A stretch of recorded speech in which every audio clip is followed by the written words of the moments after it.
భారత్ 180 న్యూస్కి స్వాగతం. శ్రీ సత్యసాయి జిల్లా పెనుగొండ నియోజకవర్గంలో నిమ్మల కృష్ణప్పకు ఎమ్మెల్యే లేదా ఎంపీ స్థానం ఇవ్వకపోవడంతో టీడీపీ నాయకులు ఆవేదన వ్యక్తం చేస్తున్నారు. నిమ్మల కృష్ణప్పకు ఎమ్మెల్యే టికెట్ ప్రకటించాలని డిమాండ్ చేశారు. బీసీ, ఎస్సీ, ఎస్టీ, మైనార్టీలు అత్యధికంగా ఉన్న పుట్టపర్తి నియోజకవర్గంలో ఎమ్మెల్యే అభ్యర్థిగా నిమ్మల కృష్ణప్పను ప్రకటించాలన్నారు. అదేవిధంగా గోరట్ల మాజీ మండల పరిషత్ అధ్యక్షులు భాస్కర్ రెడ్డి గారు ఈ కష్ట సమయంలో సర్పంచులుగా నిలబడేదే కష్టం. తెలుగుదేశం పార్టీ తరఫున నిలబడ్డా గెలిచేది కష్టము. అటువంటి సందర్భంలో గెలిచినటువంటి నాగేంద్ర గారు, మరి మా సోదరులు మా తమ్ముడు చంద్రశేఖర్ గారు, మా అన్నయ్య కృష్ణప్ప గారు, గౌరవనీయ పెద్దలు రఘురామరెడ్డి గారు, చాలా మంది నిన్న రోజున నాకు టికెట్ రాలేదంటేనే ఫోన్లు చేసి ఏంది సార్ మీలాంటి నాయకులకి స్థానం లేకపోతే ఎట్లా, ఇంక మీరు లేకపోతే మా బీసీలకు దిక్కెవరు, మేము గత 2-3 సంవత్సరాల కాలం నుంచి కూడా అధిష్టాన వర్గానికి విన్నవించుకుంటూ వచ్చాం. పుట్టపర్తి నియోజకవర్గం గత 30 సంవత్సరాల కాలం నుంచి ఒకే సామాజిక వర్గాల నుంచి, బీసీ వర్గాల నుంచి తీసుకొని సీట్ కేటాయిస్తే బాగుంటుందని విన్నవించుకుంటూ వచ్చినా కూడా ఎందుకు అధిష్టాన వర్గం విన్నపాన్ని మన్నించలేదు. కాబట్టి మనం అందరం కూర్చొని మాట్లాడుకుందాం, మనమందరం కలిసి ఒక లైన్ లో ప్రయాణం చేద్దాం.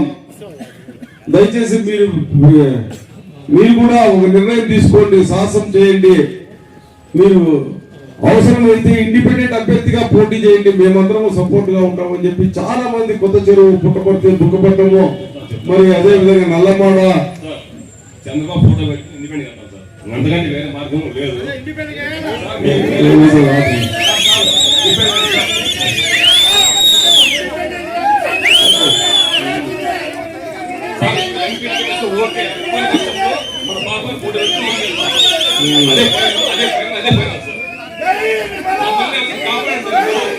తెలుగుదేశం జెండా కట్టుకొని నిమ్మలకి ఇష్టపడారు నామినేషన్ ఎమ్మెల్యేగా పోటీ చేయాల్సిందిగా కోరుతున్నాము.